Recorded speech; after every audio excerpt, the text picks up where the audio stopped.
with Carson Wentz, a healthy DNP CD. We got Alshon Jeffrey touchdown. Okay. Jalen Hurts on a 4th and 2 did that. Wow, is that like a Michael Jordan thing? What the hell is that? I liked it, though. It worked 10-0, and Miles Sanders, whoosh, right past Malcolm Jenkins, who misses the tackle on the play down the sideline. Is he going to finish? Yes, he's going to finish. He is gone. Thank you, God. The Eagles opening up a can on the Saints, who have not lost in literally Get a big months. Isaac. Woo! Longest Eagles touchdown in 20 years. What are they going to do now? 17-0. Jalen looking, get out the door. He's gone. He's not gone, but he's got a first down. He slides, gets down, doesn't take a hit. Everything about him for the whole game just felt composed. If you feel that Carson Wentz has been scattershot and erratic, Jalen Hurts was very calm the whole time, did not make a big mistake, just kept him in it. But then the Saints comeback comes. They say about the NBA, it's a game of runs. Well, they had a run here, and that was Emmanuel Sanders. Big touchdown. Taysom Hill to Emmanuel. They get the thing going on. The Saints going to steal this one on the road. This would be a backbreaker for Philadelphia after leading by so much. 17-14. Taysom. Josh Sweat strips it. They recover. Taysom has had an issue with fumbles, with holding on the ball too long. It seems like every single week now he has a big fumble. And Josh Sweat wipes the sweat off his brow. Is that his signature celebration? It damn well should be. If not, it should be Montez's. Another touchdown for Sanders, and we got gritties, and we're doing it. I'm a Keith Sweat guy. Keith Sweat.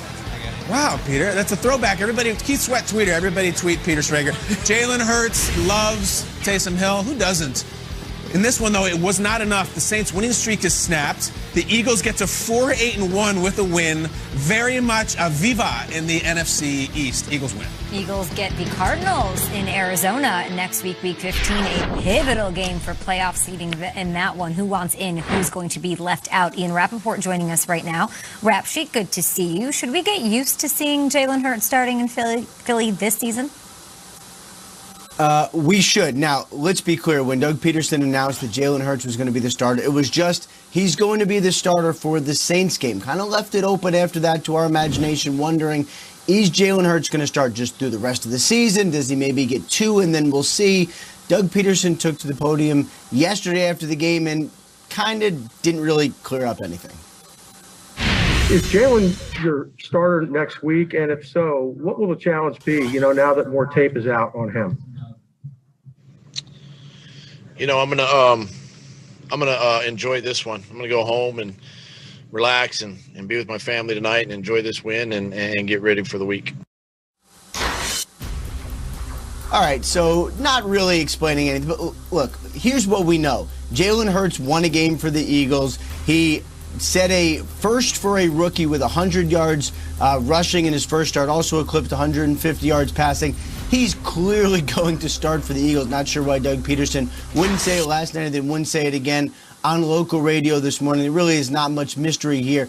The main mystery for the Eagles, guys, is what happens now? If Jalen Hurts stakes his claim to the 2021 starting job, hard to imagine Carson Wentz, even with his huge salary, being back there. Can't imagine he's going to want to come in and compete for a job in a training camp battle. His contract, less than $25 million per year, is very tradable. I expect there to be a market. That is going to be a story that is going to dominate our offseason. Where is Carson Wentz going to land in 2021? And I imagine some of Doug Peterson's reaction, the way he's handling this, is less about Jalen Hurts and what he thinks of him, but more just a sensitivity to Carson Wentz, who's still very much in that locker room. Thank you so much, Ian. A tradable contract for Carson Wentz. I cannot wait for the Philadelphia Eagles guys, and we appreciate you, Ian. Thank you, or the fans, to just if they barely miss the playoffs, it'll be why didn't they put him in sooner? Why didn't Doug Peterson make the move sooner? What did you guys think about Jalen Hurts' performance in his first career start? I thought it was fantastic. I think that's such an uphill battle going up against not only the #1 defense in the league, but also Sean Payton, who is maybe the most respected coach in the league, knowing that you're not going to go up against some green coach and some young quarterback. Like, the Saints were everything that you thought they were going to be coming into this. And then within instance, you're like, wait a second, this team looks different. They look better. And I'll tell you what I love. The rushing game, because Miles Sanders has been invisible the past few weeks, and I think we blame the offensive line and we blame Miles Sanders himself. What Jalen Hurts does is he's mobile, so it opens things up, and now you have a chance to say, okay, well, there's a hole here that wasn't here last week because Jalen Hurts was getting the ball to Miles Sanders in the backfield. I spoke with the Eagles, some of the Eagles coaches before this game, and I said, okay, well, what are we going to expect? Are you rebuilding the entire offense? And the answer was no, we're not. But we're going to create more running opportunities, not only for Jalen, but for Miles as well. So for both those guys to go for 100 yards, we could roll our eyes at Doug Peterson this season, and you could roll your eyes at that press conference response where he said that we are. He doesn't know who he's talking. What a game plan. They game planned and they schemed and they actually outmaneuvered Dennis Allen in that defense yesterday. So I was impressed. The only thing I'm upset about is I made a Keith Sweat reference at this table and it fell so flat. I mean, guys. It's a little deep. He's a singer. He's not like a massive. I know Keith Sweat. I got you. Gosh, I mean, Nathan Fielder's one time. Keith Sweat. Keith Sweat. He's a legend, man. Nobody better. I know him from the Twista song. Thank you. That's it. He's sorry. I've been there. But no, just felt like I hate it. I got it. I like that, Strikes. For me, it was exactly what they needed. It was exactly what they needed. Last week I said it's like a spark that you need to start a fire, and they needed it. It's almost like they were trying to get their hands warm all season long, and they couldn't. He comes in and he brings that juice, and it helped out everywhere. The coaching staff, the sideline was hyped, special teams, defense made plays, and of course, offensively. And it was the best kind of juice. It was like organic. It wasn't forced. It wasn't the coach coming out there saying, all right, we're going to play better because we made a change of course. No. As soon as Jalen Hurts stepped on the field, you can see the difference in this team. You can feel the energy. Even watching the game as a fan on the screen, I'm thinking to myself, why does this Eagles game seem more entertaining now that Jalen Hurts is at quarterback? That's because he does bring a different element.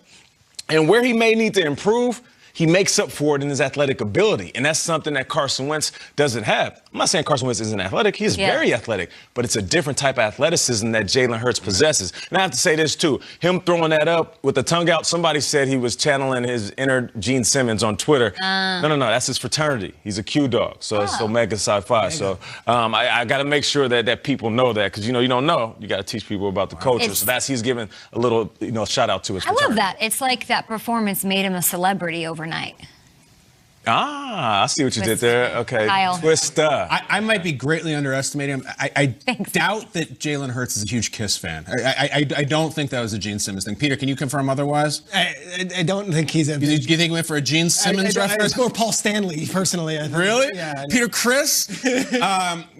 Neither Joe Burrow nor Justin Herbert won their debut. They both lost. They're both fantastic. Came out and beat the Saints. This was awesome. Like we can get into how great he was and how confident he was. And I genuinely believe in the juice theory. Yeah. And it was the quality juice. Yeah. It wasn't that this was like that machine, the turnips and the green stuff. Like it cleaned you out. Yeah. And that's exactly what they needed. But I do think it comes back to the point of like we can throw a second parade for Doug Peterson. Be like, great game plan, everything. Where's this been for a month? Carson Wentz has been dangling on a hook as they lose week after week after week. And no, we don't want to bench Carson. Never mind Carson's feelings. You're in the worst division of all time. Why don't you go win the thing? I would have liked to see this a few weeks earlier. At least, and here's the sad part. 1 week earlier, let's say Jalen Hurts 1 week ago, and they win. I think that could be the difference because they may miss the playoffs by one game. And if you think it's going to be a long week this week, try an offseason when you sat around with Carson for week after week and didn't go with this. This dude can play. I thought he looked like Dak Prescott last night. I thought he looked really good, and they didn't do it. Here's my question for everyone. Yes. Do you think these Eagles players played harder for Jalen Hurts than they maybe did for Carson Wentz? Or they looked you keep on saying they have different juice. What's the other explanation? Yeah. Do you think they gave it, was there something to that where, like, this is our guy, not that guy? I don't know if it was necessarily this is our guy versus Carson Wentz. I do believe that when your quarterback is playing the way that Carson Wentz was, there's a fatigue that sets in. And you feel like you're doing everything you can and your quarterback is not leading you in the right direction. When the new quarterback comes in, it's like a hard reset, like what Kyle is saying. This is complicated, though, because there's guys who are still Wentz guys in that locker room. Yeah. Like, they even said it. Like, Hurts, Cox, Lane, like, they've been on a parade float with Carson. They won a Super Bowl in Philadelphia with Carson, even though he didn't play. So I think it's a little more complicated, but I buy in for sure. This season has been so stale and so tedious and just awful. They all watch Jalen Hurts play in college. They know what he's capable of. He's kind of like a celebrity in his own way. It's exciting when he got out. The second he starts running, let's go. Let's roll. All right, let's go. Let's roll to some more highlights then. Packers, Lions. Aaron Rodgers, he's entered Week 14, leading the league in passing TDs and pass rate. Look at that smile on his face. I've always said when Aaron Rodgers is smiling, it's like a villain in a movie. You know something bad's going to happen, and it's bad for the defense. Devontae Adams catches his 56-yard touchdown. The Packers tied the game at 7. That's right. The Lions had an early lead. Surprise, surprise. But the Packers, they would extend their lead. Third quarter now. The game is tied at 14. Aaron Rodgers dropping back. He says, you know what? Oh, you guys think I'm going to pass it? All right, I'll just run it in. The old man still can move those 37 legs. now? Good for him. Good for you. The Packers, they win this one 31-24. Packers, NFC North leaders. Jets, I love gold there. We got to get into that. They have a gold thing about Gold Member from those Austin Powers movies. Which is not Austin Powers 1. No, the third one. The one with Beyonce in it. That's what they're doing right there. Here we go. Russell Wilson, DK Metcalf, touchdown, back in the end zone. DK having a fantastic season. And then he gets a little laminated sheet here. It says, DK, happy birthday. Well, thank you. Thank you, DK Metcalf. What a performance there. But Jamal Adams was the story yesterday. Jamal Adams here with this play. Oh, boy. Breaks the single season record for sacks by a defensive back. He had 8.5 this season. We still have 3 weeks to go. He's like, come on, Pete. 40-3. Come on, Pete, pay me. That's what he's saying. Give me a big contract, Pete. Oh, we'll go off to the races. He's going to win it for you, isn't he, Kyle? $200 on the Jags. Like he didn't even care. It's almost like we expected it, though. We could have called 100%. 200 versus the Jags.